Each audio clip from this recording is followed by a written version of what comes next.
Hello and welcome to another episode of It Was Mooney, your source for all things movie, streaming, and pop culture related. I'm your host, Kosi, and I'm joined always by JuanyB. And we got a special two-man tonight. What's up, brother? Turns out we're not only doing pop culture and movies and shit. Yeah. We are doing philosophy? Yeah, you've been cooking this up. So Juan, a little bit of backstory. Juan kind of pitched this to me a couple months ago, and I was immediately like, yes, let's do it. But what the fuck is this? So I'm going to let you explain it. But okay. This is great. So, I basically coined the concept called numericism. Yeah, he coined it. You can't steal it. Fuck Patent pending. That's ours. That's Mooney's.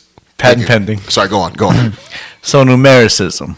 So, basically, when I talk about numericism, it's this belief we've kind of grown into in the modern age that numbers are basically the true way to objectively measure reality. Numbers is life, Juan. That numbers are basically the answer to many of life's problems. They aren't the answer? From AI that can, tell us how to code and draw pictures for us based on numerical algorithms, to fancy stats in baseball, basketball, football that tell us which are the best players. We just have, we've grown into this belief that numbers basically hold the answer to many of life's problems and that are the primary, if not only, way to arrive at objective truth in the world. But Juan, aren't numbers used to help us, make sense of the world? To help make things make sense. Things that we can't obviously understand, but we use numbers to, make them make sense so we can better navigate the world. That's very obviously true, Kosi. And I think it helps if I bring up certain examples of what I'm talking about instead of just saying abstract. Yeah. One thing that really, kind of got this was the impetus for getting this particular episode recorded today. Big item in the news. We won't go too much into the politics of it as opposed to our last episode. Yeah, but basically Donald Trump announced that he was taking over the D.C. police, that he was putting the National Guard and putting military folks basically into D.C. to deal with what he called just this massive crime wave that the D.C. was basically falling apart. Apparently gangs of roving teenagers are just beating up people, old women, and looting. It's pretty bad. It's like some guy that worked in the Trump administration. Yeah, Big Balls. Yeah, Big Balls. Big Balls. That's his literal nickname. I wish we were kidding. This is one of, I think, Elon Musk's lackeys. Yeah, one of his lackeys. It's one of his cronies. And again, they're little young dudes, which is perfect because 22 is the perfect age for somebody to think they're a lot smarter than they actually are. Hence why he's called Big Balls. I know you say that about teenagers, but teenagers are just rankly incompetent. Oh, yeah. Right, now 22-year-olds actually have some reason to believe they are pretty smart. Yeah, a little bit of knowledge on them. And they generally are pretty competent, pretty clever, right? They're good, they're very smart sheep. Right? They're extremely effective sheep. Man. But yeah, someone beat up Big Balls. So someone beat up Big Balls, and so basically Trump announced, hey, no, we're doing this takeover. The city is crime-ridden. It's a mess. All right, so the response, obviously, from a lot of more liberal folks has been basically along the lines of, hey, it's crazy that Trump is doing this. First of all, obviously, from an authoritarian perspective, all that. Yeah, we won't get too much into that today. And we don't agree with it and think it sucks. It's terrible, guys. Yeah, it seems kind of terrifying, frankly. Just military folks just randomly amongst the city. But one thing that struck me is that a lot of these journalists and liberal folks were like, hey, it's crazy that Trump is doing this because crime in D.C. is way lower than it was a couple years ago. It's been going down. It's actually like near 10, 20-year lows in D.C. It has less crime than ever. It was a big thing that the Department of Justice put out saying, hey, D.C. crime in D.C. hits a 30-year low. Like, okay, so then what the fuck is this then? Yeah. Right, so you hear that and you keep hearing that repeated, and well, the obvious conclusion is, well, I mean, DC crime is going great. We don't have nothing to worry about. Trump is just doing this because he's a crazy dictator. And, obviously there's some crime, things are going to happen. And we never said crime was zero. But, no, look, the numbers show crime is lower than it's been in years. I mean, open and shut case. Yeah. Open and shut. Well, then you turn around and actually look at the numbers, right? Yes, numbers and say the murder rate in D.C. is lower than it has been probably in the last few decades, at least like record lows since a good chunk of time. But that's relative to its own terrible murder rate. Yeah, one of the highest in the nation. Yeah, right, one of the highest in the nation. So we actually looked at it.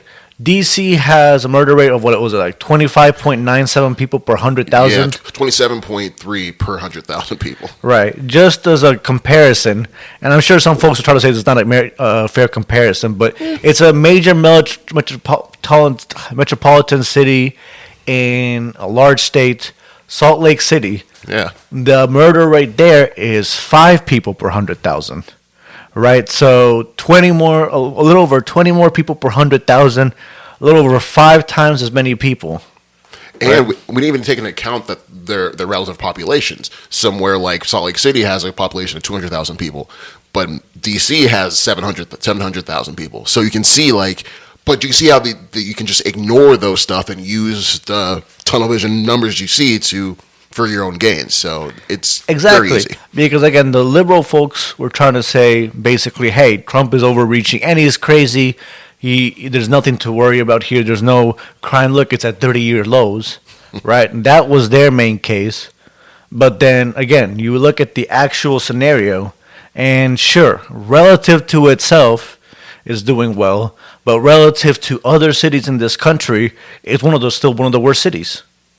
Right? Again, Salt Lake is probably a convenient example, but there's plenty of other cities that are below Washington, D.C. And I want to make sure I got this right. You're not saying that we should do away with numbers. That's not what you're saying. No, I'm not saying we should do away with it, and I'm not saying what Trump is doing with him is right either. You just think that the numbers are being used nefariously. One, yes.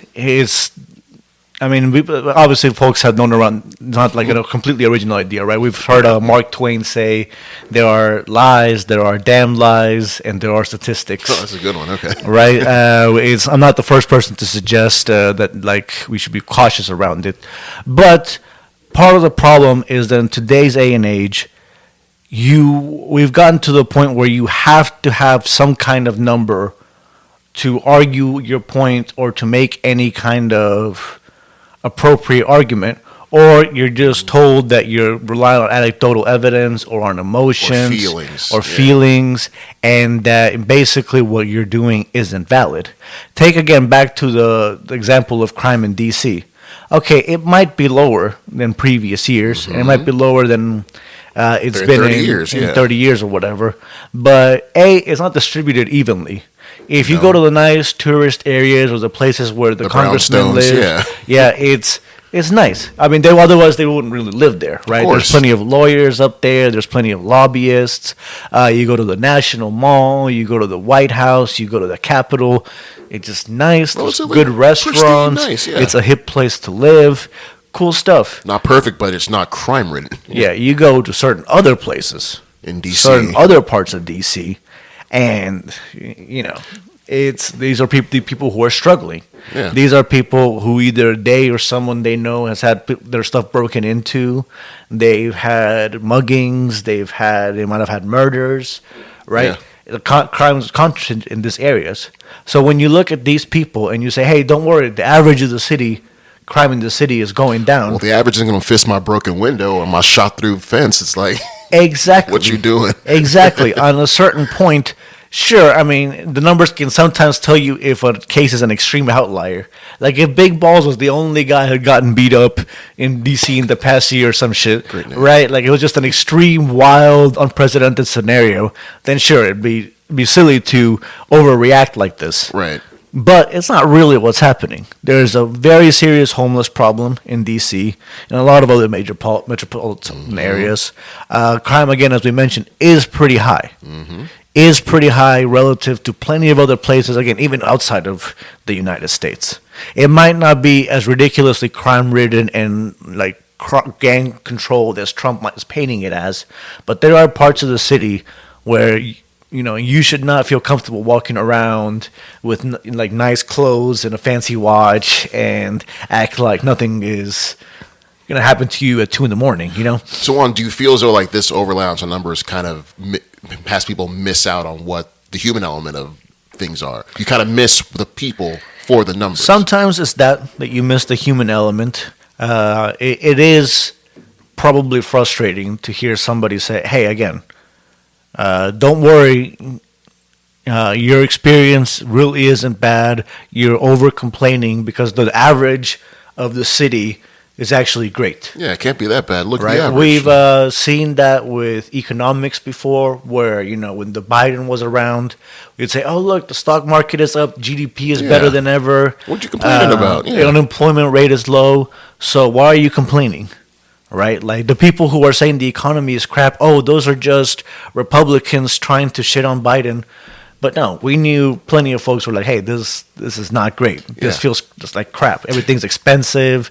My paycheck isn't going up, but everything I'm buying is."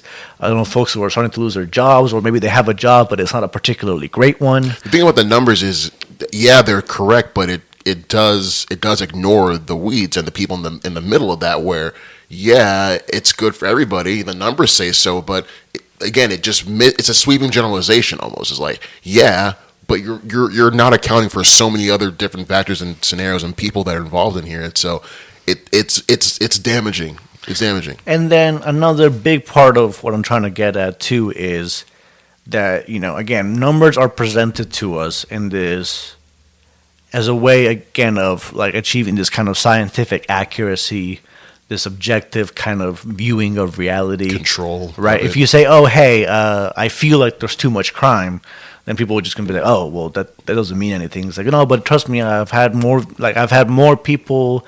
I've seen more crimes visibly happen. I've heard people telling me about crimes more than in the recent past. No, but those are just all anecdotes. That doesn't mean anything, right?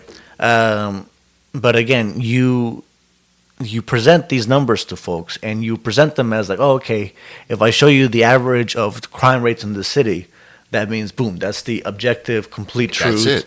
And there's nothing else to look at, right? When there's so much to look at, especially a city with all the moving parts that make up for that number of crime, it's easy to just look at that number. That too, and I also want to say, like, okay, like somebody presents this number, and it's just this sheen of, like, oh, this isn't biased. This isn't somebody's opinion.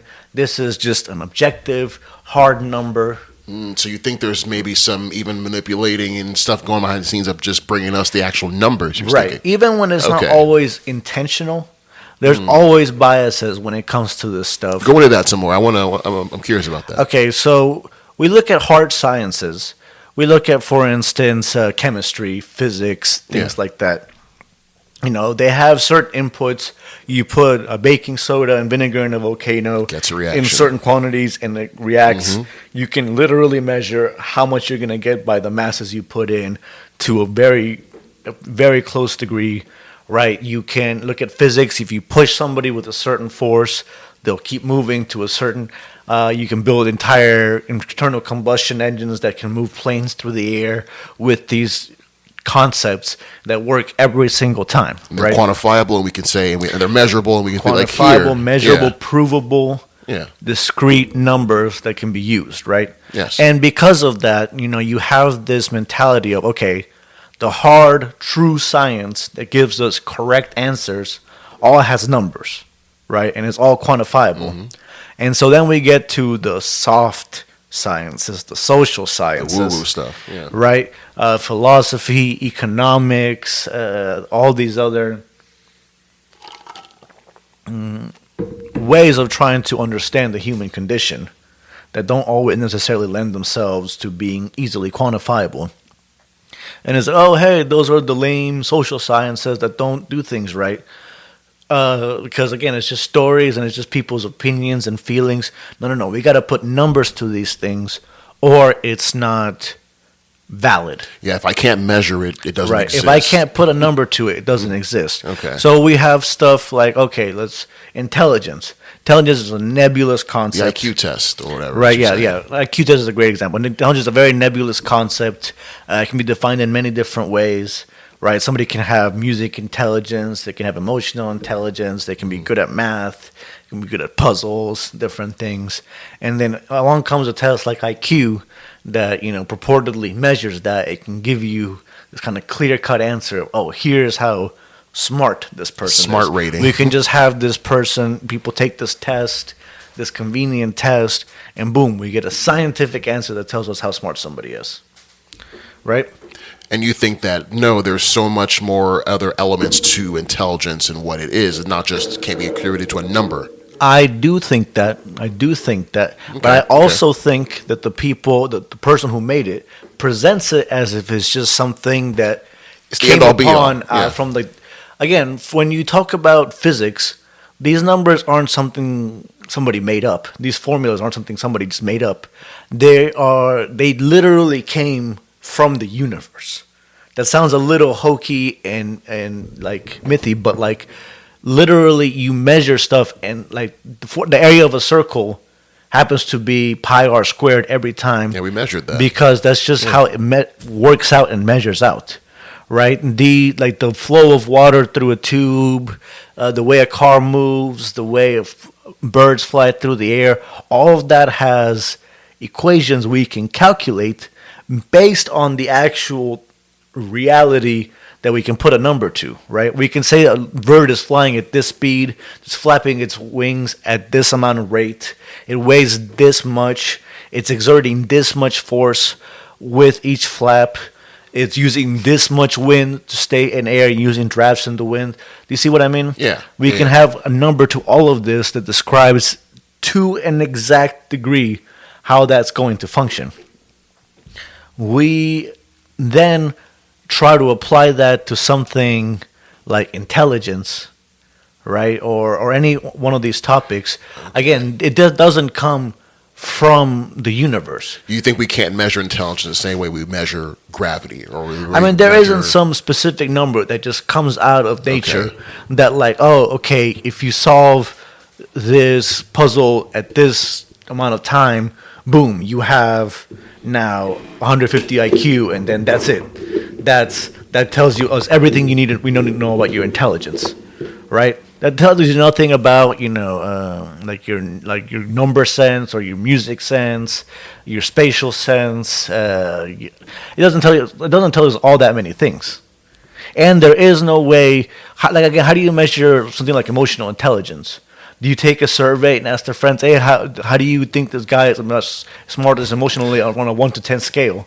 Yeah. And say, oh, well, they all say he's a 9, so boom, that's it, he's a 9. Yeah, like it's really hard to attribute quantifiable stuff like numbers to something that's kind of that's nebulous, like feelings or like love or like happiness. There is no direct tie to it. Yeah. There is no direct measurable tie. Again, we talk about quantifiable, but it's not something you can measure.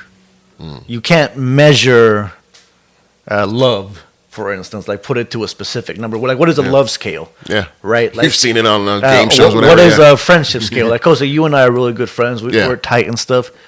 What does that mean? We have a 600 love score. We have a 300 friendship score. Yeah, you have a meter that kind of measures our friendship meter over the years. Like what? It's just a made-up number. It's just an arbitrarily put-together number. So it has this sheen of impartiality, like, oh, hey, it's just this number that we came upon to measure intelligence or measure whatever else we want to say we're measuring. But it's not really something that came from nature. It's something that someone made up. And the person who made that number up, who invented how intelligence scaled to a specific single number, right? And just by coincidentally to a single number, the person who put that together, again, is going to have his own biases. He's going to have his own things that he considers to be important. Is going to have, if he considers, I don't know, being able to solve math problems, like simple number sense problems fast, to be some incredible sign of intelligence, then obviously he's going to put that on the test a lot. If he considers word puzzles to be like a sign of cleverness, then he's going to put that in there. But there isn't some universally agreed on complete truth that says, okay, no, we all agree that these are the things that measure intelligence, and here are the weightings for how it translates into a specific discrete score. That doesn't really exist, right? There's not some universal truth to that. Do you see where I'm coming from? Yeah. All right. Well, okay. Well, I definitely hear you, but something like an IQ test, right? Like we can both agree, like there's value in that, right? Like there's value in using the IQ test, having a number kind of telling you what your intelligence is. Like, don't you think there's at least some kind of value in that? Maybe not encompassing having that be like what your intelligence is, but don't you find that there's value in just using that as a tool to understand people's intelligence? So, I think in some theoretical world, right? I think in some theoretical world where we did have this magical test that could be taken and gave us a proper intelligence score, then I guess sure that would seem again. What would you even define intelligence as? That's a whole other topic too. And like again, where would you even measure it? Like, do you measure it as an adult or as a kid? Are you looking at potential or? So many factors, yeah. See, part of the problem with this. Okay, so you look at a test like IQ test, and maybe you think, okay, no, but obviously we want to try to measure people's intelligence. Or maybe at the worst you think, oh, but hey, it's fun, and maybe it's not perfect, but it's like something. Okay, but here's what happens. Here's the danger of doing that, and why I think this series is important. Kind of my big thesis here. And this is perfect, Kosi, because you're, as a black man from Africa, can have some relevant insight into this. Okay, so you take this idea that these people have come up with some objective, accurate, or reasonably accurate, right? Maybe you say, oh, it's not perfectly perfect, but it's like at least kind of on the right track. Mm-hmm. Right. So, and again, it's just this honest, scientific test that some smart, impartial people made. It's numbers, just like when we say a bicycle is going at 50 miles an hour, we now say that, we can now measure intelligence with this test, right? Like the same way we can put a speedometer and tell how fast a bike is going, we can use this test to see how powerful this guy's brain is, right? So we have that established, right? Right. Okay. And then, now it turns out you take the test. Well, turns out folks who have taken it and have had an education their whole lives in the Western system, right?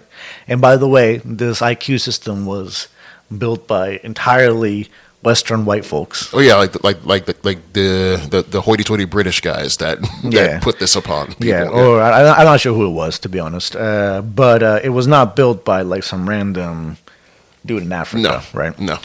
Okay, so these guys put together their idea of what is important to measure in intelligence and how valuable it is, and they put their weightings together. Mm-hmm.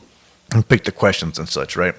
Okay, so say we take that and try to apply that to that same test that is designed to measure how smart school kids 8 to 10 years old are after they've already been several years and learned numbers and reading and all that. Mm-hmm. Let's apply that same test to some villagers in Africa. Still that don't have access to the education. Don't have access to this modern education. Might not even have full access to running water. Right. Like, obviously there's cities and stuff but these in particular, some people just don't have that luxury of having running water. Yeah. Right. So we go, or again, it's just you go to you pick folks from a slum in one of these cities where people don't care about education and barely even go to school and such.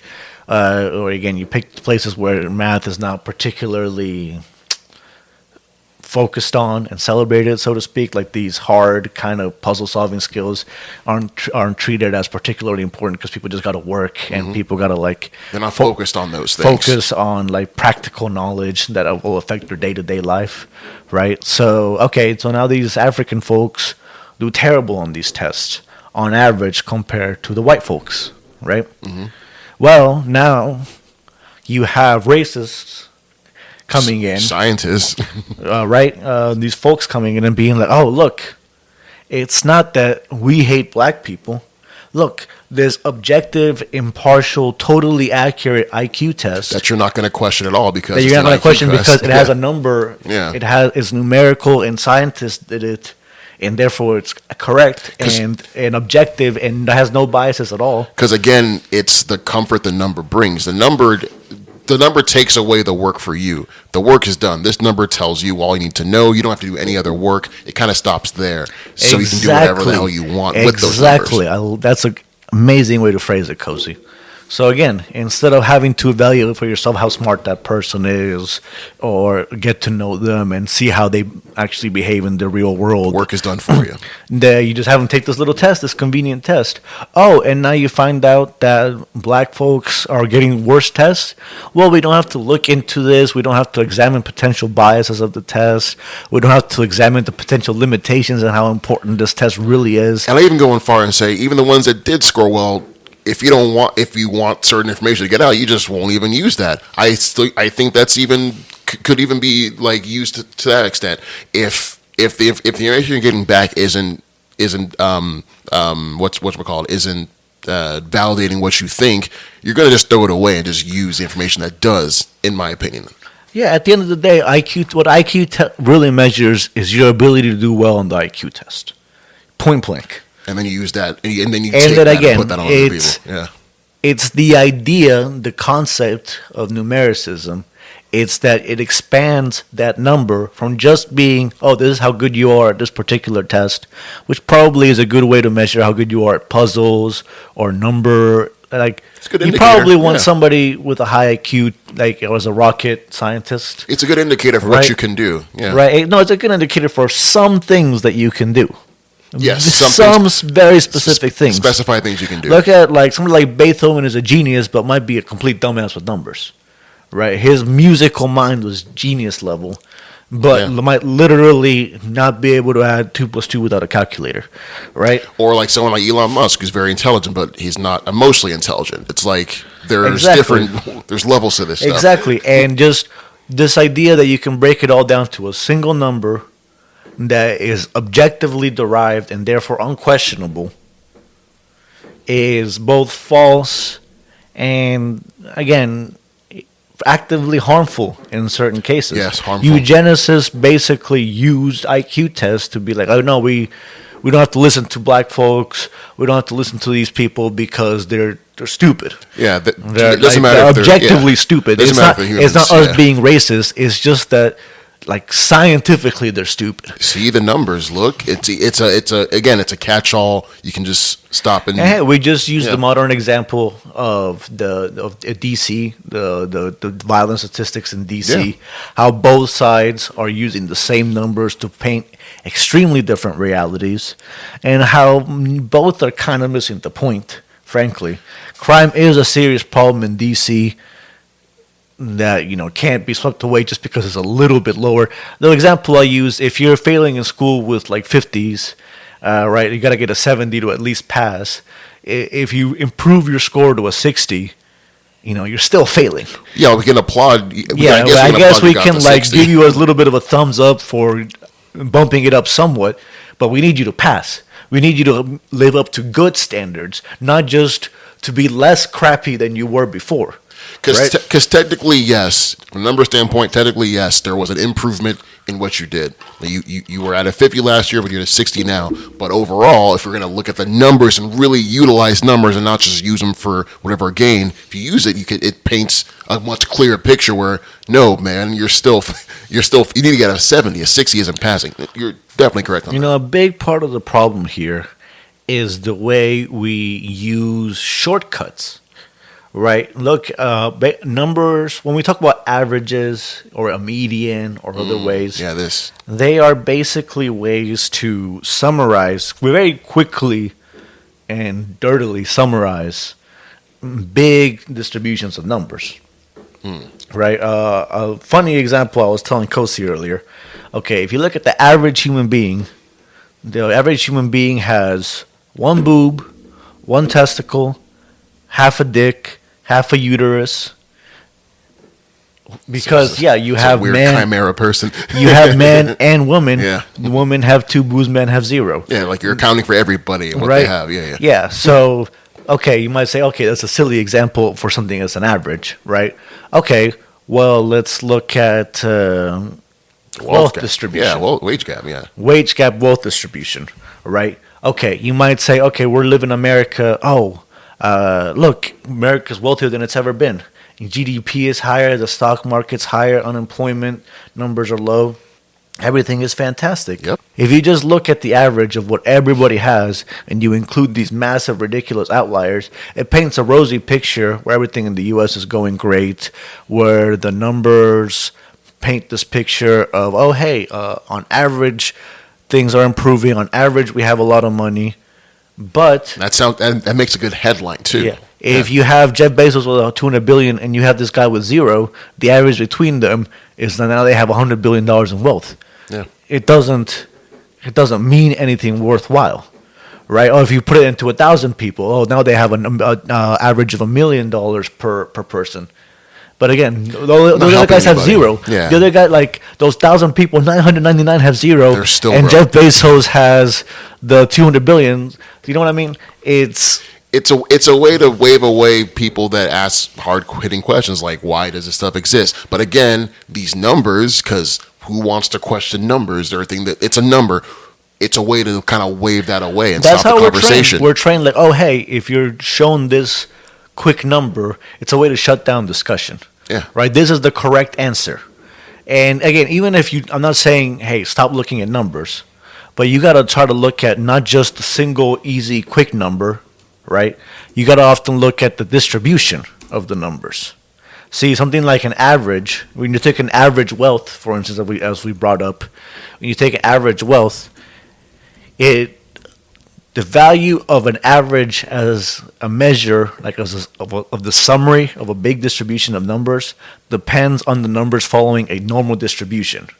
In other words, most people have close to the average, right? You've seen the famous bell curve. Yes. The Yeah. little hill, right? Basically, that means there's some people on the extremes, a few people are on the extremes. Most people are kind of evenly distributed towards the middle. So the average of the bell curve is that big middle in the middle of the graph. But it only accounts for. So That, that's yeah. just a normal hill. Yeah. With weight distribution, we got a super Slopes. steep, ridiculous Yeah. Mount Everest way out in the corner where all the billionaires are, and then a plateau for most other people. Well, I guess some folks have millionaires or make good salaries, doctors, lawyers, and such, engineers. They still live pretty good lives, but we have a lot of folks just barely getting by, right? Just barely existing. And to tell those folks to be like, hey, no, you have nothing to worry about because the average wealth keeps going up. It does nothing for them. It does nothing for them. It actively ignores the problem. And it makes them pissed off. It allows you to dismiss. It allows you to dismiss them because you say, no, the average of everything is good. It's easy to dismiss, and it allows you to just not do the work to fix that problem. If you actually look at the graph, it becomes very obvious, right? If you look at the actual wealth distribution on a graph, which does not combine into a single number easily, right? It's not something you could put a median or an average to and get a clean, nice number. Well, you look at that graph, it suddenly becomes very obvious that things are very concentrated on one end, that things look very fucked up on the other end. So you can look at numbers on a deeper level, analyze them in various ways. The problem is most people aren't really equipped to do that. And I think our relationship with numbers needs to not be so surface level. It needs to be deeper. We need to be able to use the whole gamut of it, because if not, you run into the problems we've been talking about this whole time. Like our relationship is not it's superficial. Because numbers. again, guess what? If you just trust somebody to feed you the summary number, right? They're always going to feed you the summary number that's convenient for them, right? If the average is the number that best gets their point across, like if they're a rich person trying to convince poor people that things are okay, they're gonna look, oh look, the average wealth is fantastic. Or yeah, If you're like the more communist type, you might be like, oh no, the number we're gonna look at is the poorest person. The poorest person is doing so badly that we have to just take money from people until the poorest person does well, right? It's easy to manipulate basically when you just have a single number that you're looking at. When instead of trying to look at a comprehensive picture, you're looking at the shortcut numbers, it makes it very easy for someone to feed you the specific shortcut number that feeds into their narrative and not into what the real truth of it is. there's always you keep hearing I keep hearing this thing like you heard the argument like black folks are 13% of the population but commit 15% of the crime, 52% of the crime. Yeah. It's something that they always parrot and try to shove in people's face to say, look, you see. Frankly, I've heard that argument. I'm not even sure if that's a real statistic. It's not even a real statistic, but it sounds good because the 13% is true. You know, again, it's skewing. It's a that great 52. example of the kind of stuff I'm talking about. Frankly, where we're so used to looking for a specific number to tell us the truth of how the world works, or why we think the way we do. That we often don't even actually research it. Look at where the number comes from, what it means. We just take it for granted. Somebody plops a number in front of you, and there's just this kind of imprimatur of correctness and scientific accuracy that it gives to the argument, even when it's totally fake or when the number might as well be. There's plenty of examples. One of the famous ones, something like the Myers-Briggs test, earlier, where it's a silly personality test made by folks who weren't even like psycho. I'm an EFTJ. I'm an FPT. Yeah, you could go into it. Like, why was there 4 categories? Why did each category only have 2 letters that applied to it? Why would human beings fit neatly into 16 categories of personality? I think it's a way that maybe it's messy, maybe it's not effective, but it's a way for people to kind of understand how and why they work. I definitely rely on it more or see the more use of it than let's say astrology or like a horoscope or whatever, where it's frankly pretty much the same thing. The same. I think there's a definite. I think there's more use with the Myers-Briggs than like. Now, see again, you think there's more use because there's a number attached to it. Because it seems like there's something objective to it. Well, also it seems as though you're asked more stuff, and that there's more information that's asked of you in order to come to that conclusion. You don't. Let's say you were going to establish personality with a multiple choice test. How many multiple choices would you have per question? What's the correct number so that you correctly measure personality? I guess there is none, really. Can you come up with a number? Yeah. Is 4, 5, 10? Why? Why not 56? Right? Why not 56 gradients of possible answers for each personality question? Because there's 100 personality questions. Why not 1,000? Why not 333? Why not 610 or sometimes 630, depending on what your answers to previous ones? Because you can only get a snapshot, really. All you can get is you can't get like a full encompassing of what it is. So you can just do the best you can. It's just get these small chunks. That's an excuse. That's an excuse.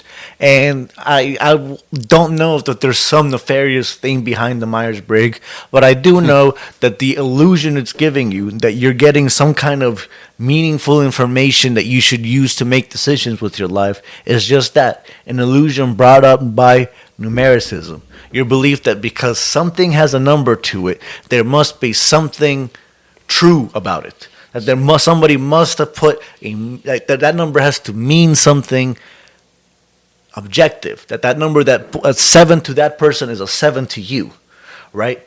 That's the theory behind it, but it's a lie. That does not exist in the real world for this kind of stuff. There is no specific number that you can put to somebody's bravery, to somebody's cowardice, to somebody's loyalty. There is no measurable. Again, how? Try to come up with a scientific experiment that measures how loyal somebody is as a friend. Yeah, they're like tests, but at the end of the day, it's not even You like... can try to come it's up not with even some like- certain kind of proxies, Yeah. like, oh, give hey, it a does number. this guy betray his friend for a certain amount of money? But that doesn't mean anything in the real world, Because right? something like loyalty is... Like, if you're trying to determine how loyal somebody not is, are you really tangible. going to look at some weird test that has somebody in a room like, oh, they didn't take money when they had a chance to? Like, it's like weird things that we try to do to kind of approximate. It's intangible. It's a concept. We can't really put a quantifiable thing to a concept like love or loyalty or bravery or stuff like that. But I'll always argue on the side of I understand why I understand the pursuit for that, because it kind of would freak someone out that we can't measure love, or I can't measure this. That's where I'm less, I guess maybe I'm more cynical, where it sounds nice. Oh, hey, I'm pursuing this for knowledge. For knowledge and science and stuff. But no, more than often than not, the people who do this stuff have an agenda. Even if it's not a nefarious one, they have some agenda. They might have good intentions, but their biases color what they put the numbers as. You're kind of almost alluding to what we'll get into the series, but yeah, I can see what you mean by how it can be gamed, it can be manipulated and whatnot. So Cozy brought it up. We're basically going to do a couple of these episodes talking about various specific subject matters where this topic of numericism comes up a lot. Yeah, because I straight up was asking you what about this, and you kind of were like, well, here are the examples. So we could talk for hours. I want to bring up different specific examples. So example one is going to be kind of a Moneyball episode, basically going into the analytics into sports, the way it's affected not just the way we look at players, but the way the game is played. Yeah, really fascinating actually how it changed and how we can see how they use numbers to actually just call plays essentially. Like, oh, this play is called because statistically blah blah blah said so. So no, exactly. It's evaluated things like, for instance, people go for fourth down calls more often in football. People shoot more threes in basketball. Hell of a lot more threes. It's people change pitchers out more often in baseball. Different strategies that are brought up with the numbers. But then we also have things like, I like to call them NBA 2K ratings, fancy NBA 2K ratings. Just these all-in-one catch-all statistics that try to tell us, like, oh, hey, Jokic is the best player because he's a 40 per, and the next best guy has a 35, and then that's it. There's no more argument. You don't have to argue anything else about the MVP. The numbers say Jokic has 40 and this guy has 35. There's quantifiable evidence to show it. So that's it. There's the end of the argument. I win, you lose. But no, there's more to that. There's more to that. There's always more to that. There's more to that. So again, there's the good and the bad. So that's one thing we'll look at sports. That's one episode. Okay. The next episode will probably deal with the economics and kind of, again, we've already talked about somewhat with the wealth distribution and stuff, but things like the way companies turn their employees into numbers, the way that being able to do that dehumanizes and separates us from the decisions severance we up in make. here, a little bit. Severance is a great example, actually, of the way this works. Okay. The belief in the fictional company had that they could quantify human emotions and literally fit them into little boxes. Yeah, turn your emotions into ones and zeros and to manipulate you to do whatever they want. Put fear, these numbers represent fear, and you put them into this little fear box, and somehow that captures the essence of a person.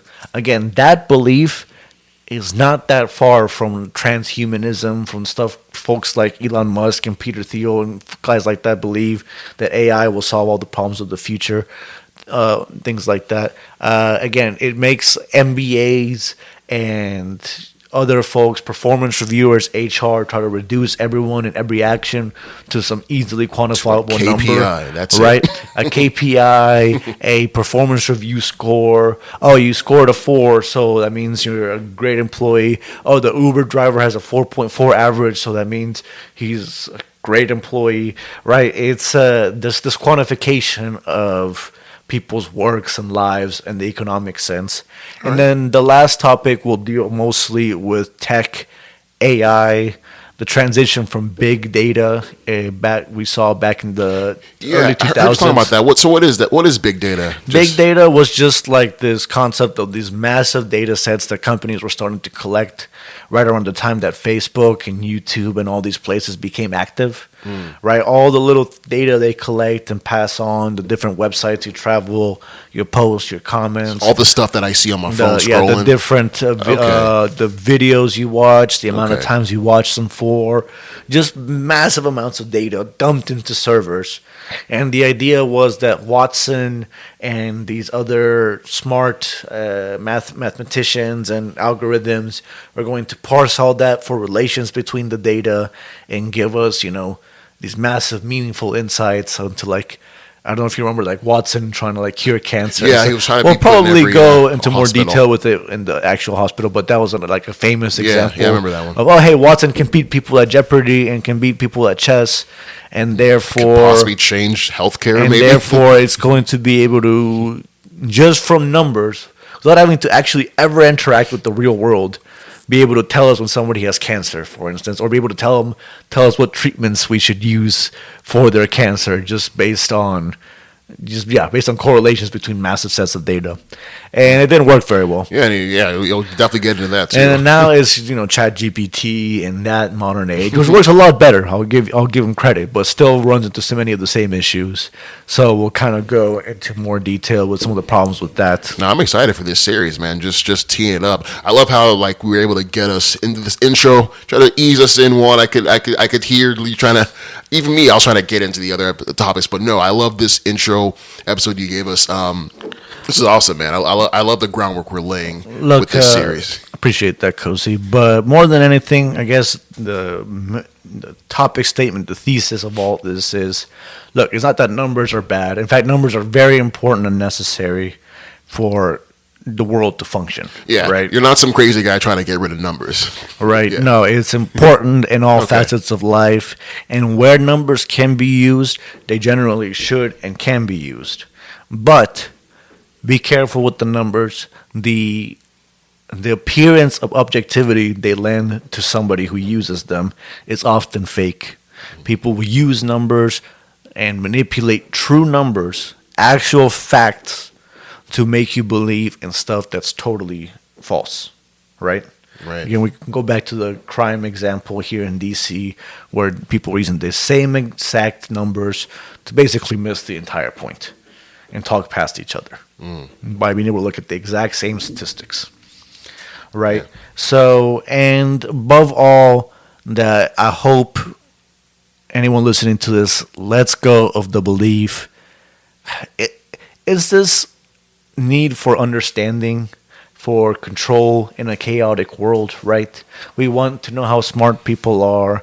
We want to have convenient answers. I mean, if there was a loyalty score, I guarantee you everybody would be looking at that shit all the time when determining who their friends were and all this stuff, right? Like, if there was a proper, accurate, magical score that could... Of course, because there's comfort in that. It'll be easy for us to know that. Right, yeah. It's nice. It's nice in an uncertain, chaotic world where we don't know what happens next to know, hey, I can trust Cozy forever. He's not going to backstab me if I get big, or if we make money, or if he meets a girl, because he has a high loyalty score.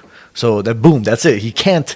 He has a high loyalty score, so that I don't have to think about it anymore. All the work is done for me. Right. That's the mentality I want to get people away from. Not blow off numbers, but if you can't and aren't willing to meaningfully and deeply engage with them and accept that often the same numbers, even actual facts, are the best ways people can lie to you, right? Hey, it was a fact that black villagers in Africa were getting lower IQ scores, right? Doesn't mean black people were inferior or less intelligent, but somebody will obviously... want to be evil and game the system and use the numbers for your own gain, hey, you can use that. That's what the numbers said. Yeah. It's what the numbers said, Cozy. Do you not believe in numbers? Yeah. Do you not believe in science? But I also implore people that would listen to that and just take it as gospel to have a deeper relationship with numbers and maybe, look into it and see, instead of just taking it as face value. Try to understand why, the why behind the number, instead of just taking, oh, hey, there's this average, there's this GDP, there's this IQ, there's this personality score, there's this NBA 2K score, right? And that tells you all you need to know, and there's no more need to argue and analyze and look deeper into it, right? That is not how the real world works. There is not a nice, convenient number that tells you, somebody's personality, that tells you how much you love somebody. There's not a nice, convenient number that can predict the future of a sporting outcome. There's not an algorithm that magically tells you how much a person is worth in the workplace, right? These are fake notions that we have been brought into our lives. Again, I won't say it's fully nefarious. Often it was for the best purposes. Often it was to try to gain some measure of control, gain some measure of objectivity, move past some conscious and unconscious biases people have, but often they fail to do so. So be careful with them. Hopefully you find this interesting and come back and listen to the rest of our series. On the topic will be roughly around this length for each episode. Yeah, and, we could definitely go a little bit longer, but no, I appreciate you bearing with me, Kosi. No, I appreciate you for doing this. I love this. I love the content when you first told it to me. I was like, hell yeah, let's. Yeah, we coined it Numericism. I even Googled it to make sure it wasn't out there somewhere. No, that's definitely Mooney. It's kind of like mysticism, right? Yeah. It's I know I'm making it sound almost cult-like, and it's not fully cult-like, but it's still.